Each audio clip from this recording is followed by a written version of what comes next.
Nos ocupamos en esta ocasión de la dictadura de Primo de Rivera 1923-1930, analizando las causas internacionales y las causas internas. Veremos, asimismo, sus apoyos, ideología y qué fuerzas ejercieron una oposición que fue progresando con el tiempo. En este sentido, analizamos la pasividad de la sociedad española harta del fraude del modelo de restauración, que interpretó inicialmente el golpe como un periodo transitorio. Repasamos el programa social y económico de la dictadura, analizando las semejanzas y diferencias con la dictadura fascista de Mussolini. Haremos, por otra parte, hincapié en la cuestión catalana y las relaciones con la Iglesia Católica. Finalmente, nos referiremos someramente a la experiencia de la Asamblea Nacional Consultiva, al golpe de Estado fallido en 1929 del expresidente del gobierno conservador Sánchez Guerra, para concluir, cuando percibió que estaba falto de apoyo, con la dimisión de Primo de Rivera el 28 de enero de 1930. Vamos por partes.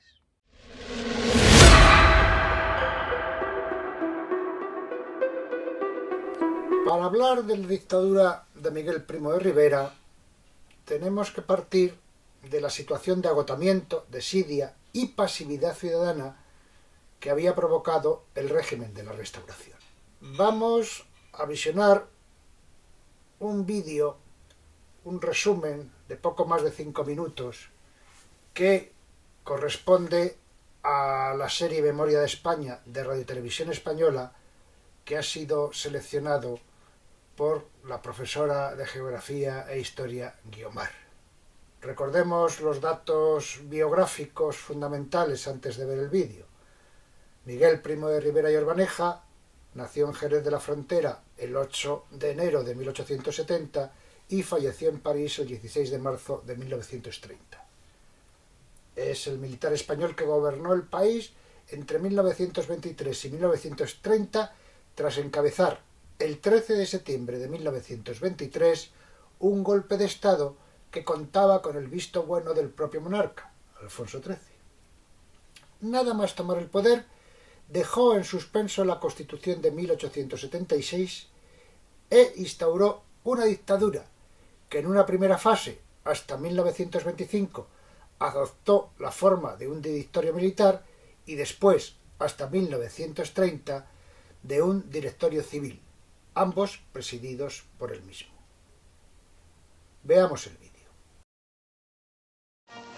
Españoles, ha llegado para nosotros el momento más temido que esperado de recoger las ansias, de atender el clamoroso requerimiento de cuantos amando a la patria no ven para ella otra solución que libertarla de los profesionales de la política. Este movimiento es de hombres. El que no sienta la masculinidad completamente caracterizada, que espere en un rincón, sin perturbar los días buenos que para la patria preparamos. Españoles, viva España y viva el rey.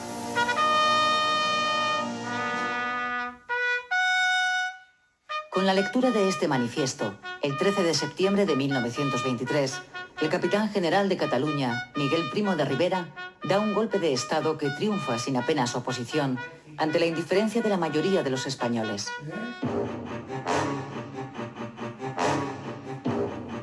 Por lo que se refiere al rey, Alfonso XIII acepta inmediatamente las consecuencias del golpe y, haciendo caso omiso de la Constitución, apoya la formación de un gobierno de militares presidido por Primo de Rivera. España deja así de ser una monarquía constitucional para convertirse en una dictadura. Alfonso XIII emprende a partir de ese momento un camino político sin retorno. El nuevo régimen suspende las garantías constitucionales, disuelve las Cortes, expulsa a los partidos políticos fuera de la vida pública, establece la censura de prensa, pone en manos de los militares el gobierno de las provincias y extiende a toda España los somatenes, la milicia armada de voluntarios de origen catalán con la misión de velar por la ley y el orden. Una de las primeras decisiones de Primo de Rivera es fundar un partido propio. La Unión Patriótica, que Primo pone en pie a comienzos de 1924, es un partido único, todos los demás están prohibidos, que aspira a convertirse en la columna vertebral de la nueva política del dictador.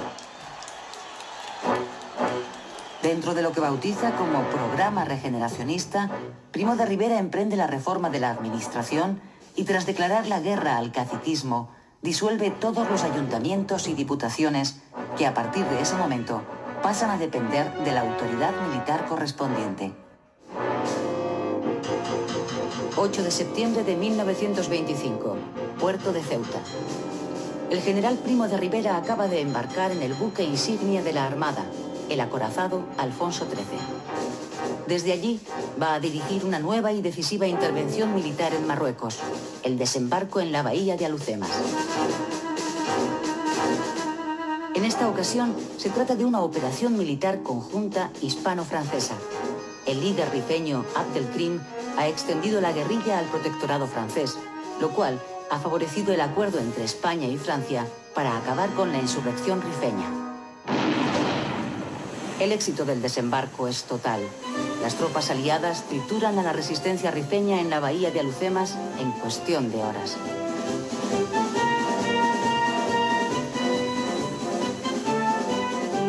Seis meses después, el ejército español domina el Rif y su líder, Abdelkrim, se rinde a los franceses. Los oficiales africanistas, los que han hecho su carrera militar en Marruecos, jugarán pocos años después un papel decisivo en la historia de España. Son Sanjurjo, Mola, Godet, Varela o Franco. En diciembre de 1925, con el problema de Marruecos ya encauzado, el general Primo de Rivera, que disfruta de su momento de máxima popularidad, sustituye su gobierno de militares por uno de civiles. Con esta decisión, el dictador confirma su propósito de permanecer en el poder, pero sin renunciar a la dictadura. En 1928 se inicia el proceso de decadencia de la dictadura. En su afán por buscar una salida constitucional a su régimen, Primo de Rivera intenta sacar adelante una nueva constitución de carácter autoritario y corporativo. Pero ese intento de institucionalizar la dictadura encuentra muy mala acogida por parte, entre otros, de los socialistas, que comienzan a distanciarse del régimen. El proyecto de Primo de Rivera acaba siendo un rotundo fracaso político, que es aprovechado por la oposición para hacerse presente ante la sociedad española. ¡Viva la República! ¡Viva! ¡Viva la República!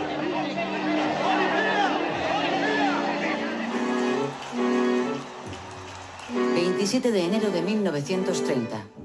Este es el momento en que Primo de Rivera abandona el Palacio Real tras presentar su dimisión al rey. El dictador ha fracasado en su intento de crear un sistema político propio y ha perdido ya todos los apoyos. Pocos días más tarde, abandona España.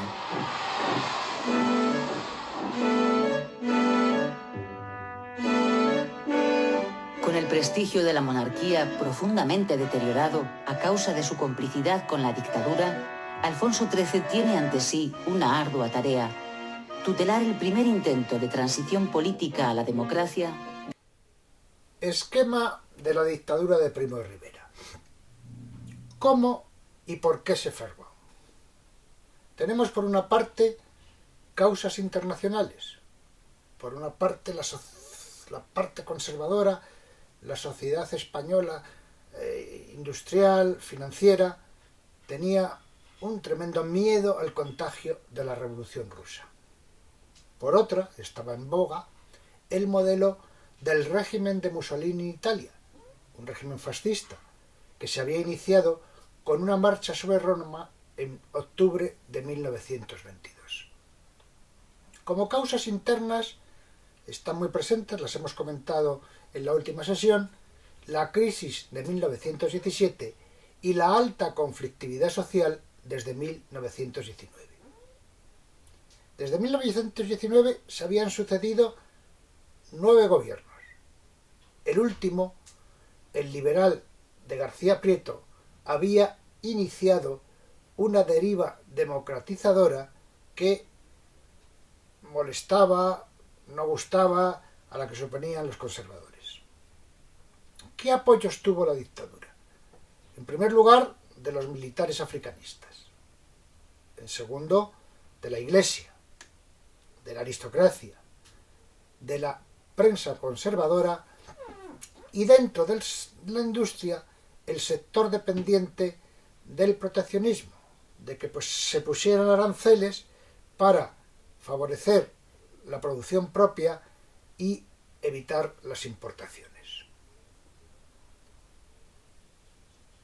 ¿Qué ideología tiene? Pues se basa, cogiéndolo con pinzas o por la tangente, en el regeneracionismo de Joaquín Costa, que ya comentábamos que había hablado de la necesidad de un cirujano de hierro, pero que en este caso Primo de Rivera asume que el cirujano es él. Aplica una política quirúrgica de erradicación de los caciques y corruptos, que finalmente no desaparecen. Impone el partido único y tiene una visión del Estado como corporativo, basado en el municipio, la provincia y el propio Estado. ¿Quiénes están en la oposición? Pues están fundamentalmente los anarcosindicalistas, los más perseguidos, la CNT y posteriormente la FAI, y por supuesto esa escisión derivada de la Tercera Internacional, que fue el Partido Comunista de España, que utilizan las huelgas, a pesar de estar prohibidas, como herramienta de presión. El Partido Socialista fue ambivalente, quedó dividido entre los partidarios de Largo Caballero, que contemporizó, y Indalecio Prieto, que se opuso. Hubo también la oposición de intelectuales, de Azaña, de Unamuno. Ha llamado mucho la atención lo que se considera pasividad de la sociedad española. Cuando el 13 de septiembre de 1923, con el apoyo de las clases dirigentes de Barcelona y de las guarniciones, da el golpe de Estado y se proclama jefe de un directorio militar aceptado por el rey, nadie se lanzó a defender un parlamentarismo desacreditado. Ya hemos comentado en muchas ocasiones que el régimen de la Restauración estaba basado en el fraude electoral y en el caciquismo.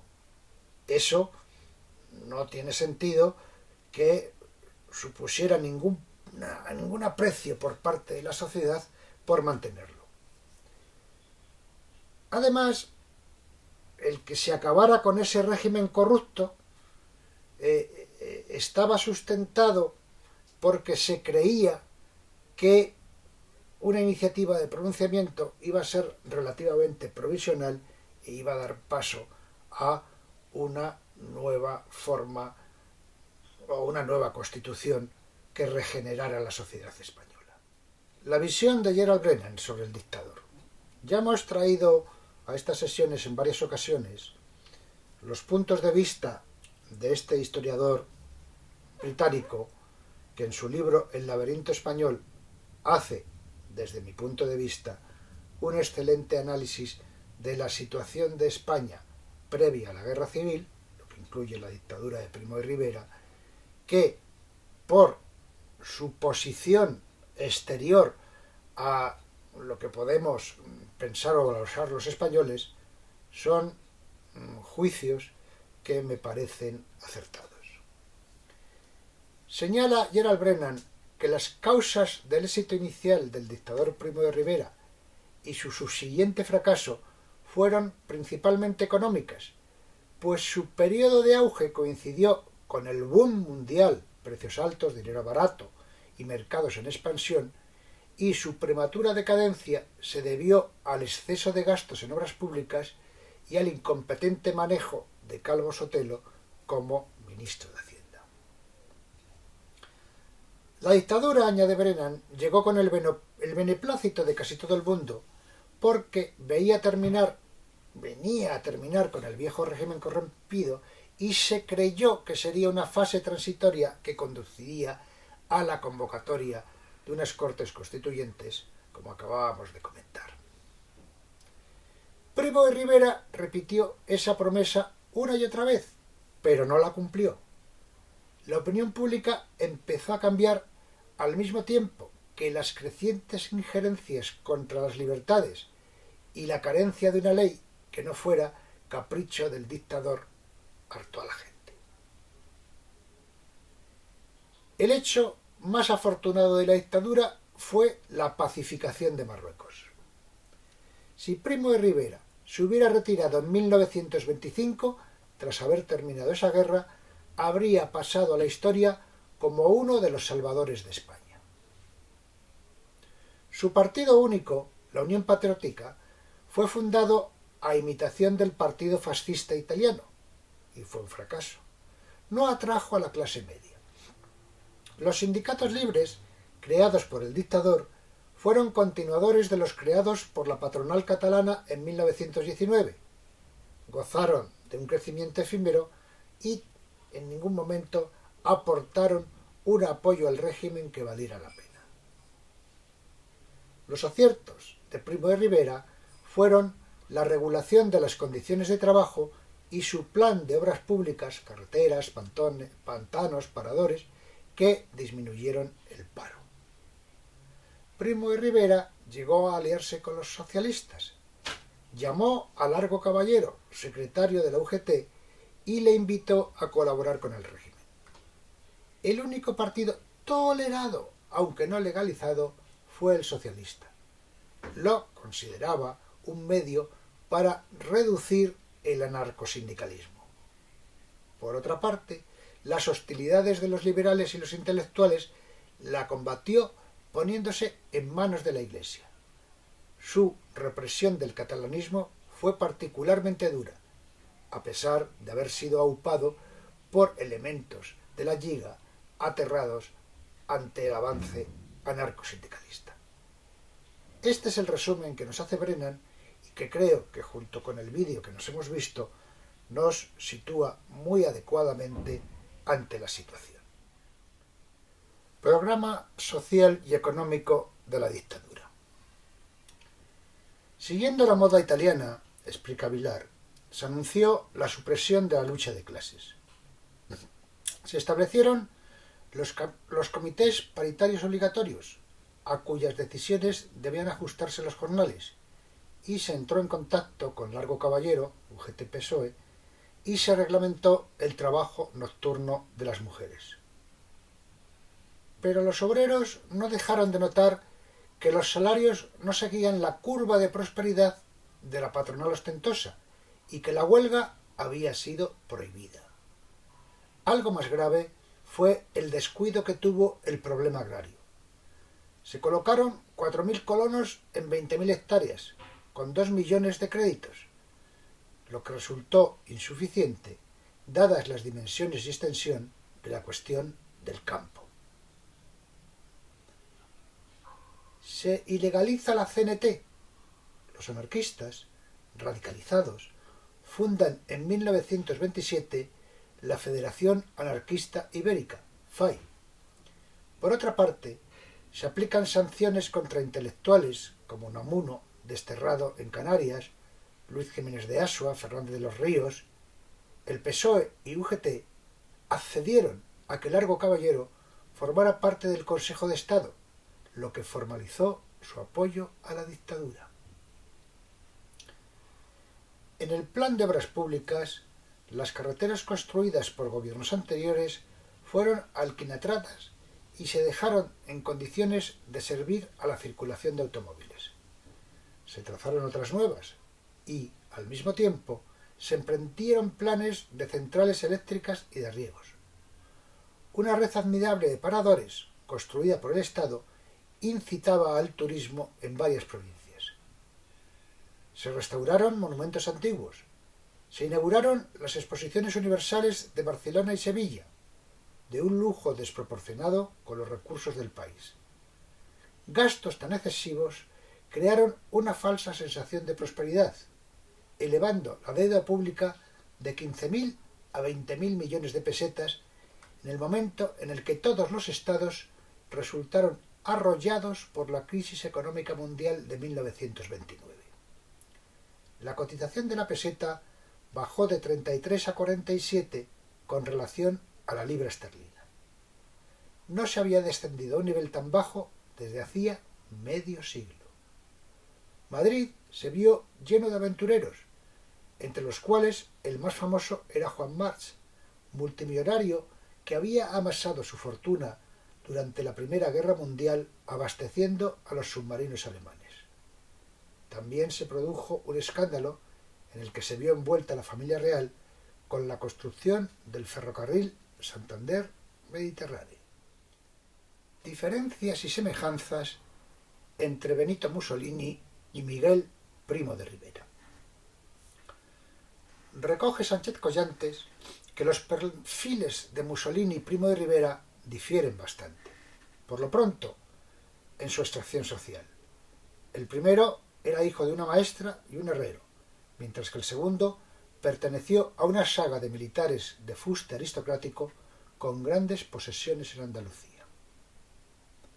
Mussolini, antiguo militante socialista, se atribuía un carácter revolucionario, mientras que Primo de Rivera, conservador forjado en la cultura militar, abrazó, a su manera, el regeneracionismo y pretendió encarnar al cirujano de hierro que había reclamado Joaquín Costa. Sus regímenes presentan rasgos comunes derivados de su naturaleza dictatorial, como la suspensión o restricción de las libertades y derechos individuales, la existencia de un partido único oficial o la falta de garantías legales para el ejercicio de una oposición que por lo general es perseguida. Puede verse otro paralelismo en el mantenimiento del rey en la jefatura del Estado, Víctor Manuel III y Alfonso XIII, pero se trata de un elemento más generalizado de lo que se cree en la Europa de entreguerras. También se aplicó en Yugoslavia, Bulgaria, Grecia, Albania o Rumanía. La política social en ambos países, guiado por un cierto paternalismo estatal, se presta igualmente a la comparación, como ilustran los proyectos de casas baratas en España, case populari en Italia. Tampoco resultan comparables el Somatén Nacional y la Milisa Voluntaria de la Sicurezza Nazionale, los escuadristas o camisas negras. Llama la atención la diferente composición y naturaleza de ambos cuerpos. Por otra parte, la Unión Patriótica no fue, a diferencia del Partido Fascista Italiano, un partido para la toma del poder, sino un medio para conservarlo. Finalmente, mientras el fascismo en Italia fue un movimiento de masas que tomó el poder con su marcha sobre Roma en 1922, la dictadura de Primo de Rivera fue un pronunciamiento militar apoyado inicialmente por la Liga, conservadores catalanes temerosos del avance del narcosindicalismo, y bien recibido por la Iglesia. La indiferencia de la sociedad hizo fracasar a Primo de Rivera cuando se dejó de contemplar como una solución transitoria. La cuestión catalana y la Iglesia. Primo de Rivera había subido al poder en connivencia con muchos elementos de la Lliga, lo que no fue óbice para que disolviera la mancomunidad catalana concedida en 1912 y coartara todo lo posible las más elementales libertades de los catalanes. Fue prohibido el uso del catalán en las escuelas y reuniones públicas, así como en las comunicaciones oficiales y en los anuncios de cualquier clase. Tampoco podía hacer exhibición de su bandera, incluso se prohibió bailar la sardana o se cortaron las placas con los nombres de las calles de Barcelona escritas en catalán y castellano. Las consecuencias de imponer militarmente este modelo españolista fue una exitosa reacción catalanista con la publicación de numerosos periódicos y libros en catalán. La prohibición se quedó en papel mojado. Sin este nacionalismo de Estado es difícil entender cómo el catalanismo se transformó en un movimiento de masas. Desautorizada la Lliga y reprimida la CNT, la pequeña burguesía nacionalista fue ocupando progresivamente el centro de la escena. A la política represiva del directorio de Primo de Rivera se le debe que la lengua y la cultura se convirtieran en aspectos clave de la identidad catalana. Al final, y paradójicamente, el catalanismo obtuvo mejores réditos de los que había previsto al apoyar inicialmente el golpe militar. El voto arrollador de los catalanes por la República, más que cualquier otro factor, fue lo que en 1931 dio al traste con la monarquía. Con respecto a la Iglesia, las relaciones de la dictadura con la Iglesia fueron excelentes en un principio. Se superaron algunas discrepancias anteriores con respecto a los nombramientos eclesiásticos por el Vaticano, que estaban previstos en el Concordato. Se favoreció la educación religiosa, llegando a conceder a jesuitas y agostinos la autorización de otorgar títulos propios, y se suprimió la libertad de cátedra. Todo debía estar bajo el control de que no incumplía la buena doctrina católica. Sin embargo, en la etapa final se produjeron algunos roces derivados del nombramiento de obispos en Cataluña, cuestión en la que el Vaticano insistió por hacer prevalecer su punto de vista. Crisis y fin de la dictadura. A la altura de 1926, el régimen que había nacido como algo provisional comenzaba a ser cuestionado y a presentar un cierto agotamiento. Comenzó a pensarse en la necesidad de crear una especie de órgano legislativo que pudiera sostener al régimen o, en su caso, conducirlo a una cierta normalidad parlamentaria futura de forma controlada. Por decreto del 12 de septiembre de 1927 se creó la Asamblea Nacional Consultiva, dividida en 18 secciones de carácter técnico, económico o jurídico. Sus miembros eran designados, no elegidos. La única sección verdaderamente política era la denominada Proyecto de Leyes Constituyentes. A esta sección se le encargó la elaboración de un proyecto de constitución que sería el que debería crearse para un nuevo sistema político nacido de la dictadura. Su carácter era corporativo. Cada provincia enviaría un representante municipal y otro de la provincia. En segundo lugar, cada organización provincial, la Unión Patriótica, es decir, el Partido Único, enviaría otro representante.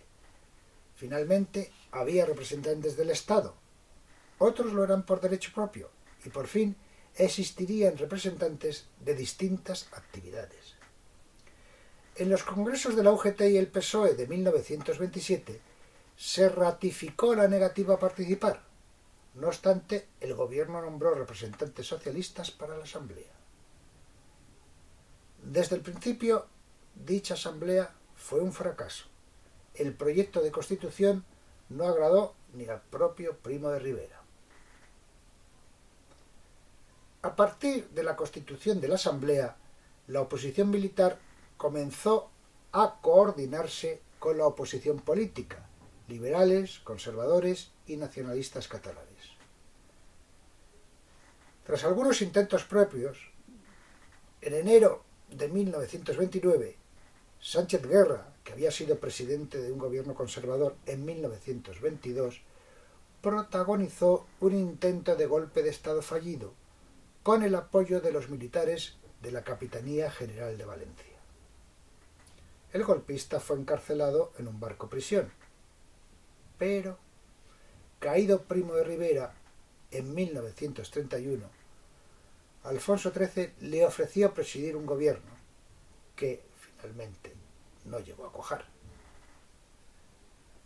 Ante el rechazo de su gobierno por casi todos los frentes, Miguel Primo de Rivera presentó su dimisión al rey el 28 de enero de 1930. Se trasladó a París, donde falleció por apoplejía el 16 de marzo de ese mismo año. Muchísimas gracias por su atención. Cultiven su espíritu crítico. Si les ha interesado, vayan más allá. La dictadura de Primo de Rivera se proyectó en sus consecuencias en la Segunda República Española, la Guerra Civil, la dictadura de Franco e incluso en el intento de golpe de Estado del 23 de febrero de 1981, el 23F. Como siempre, me despido hasta la próxima sesión haciendo votos porque se cuiden, porque nos cuidemos.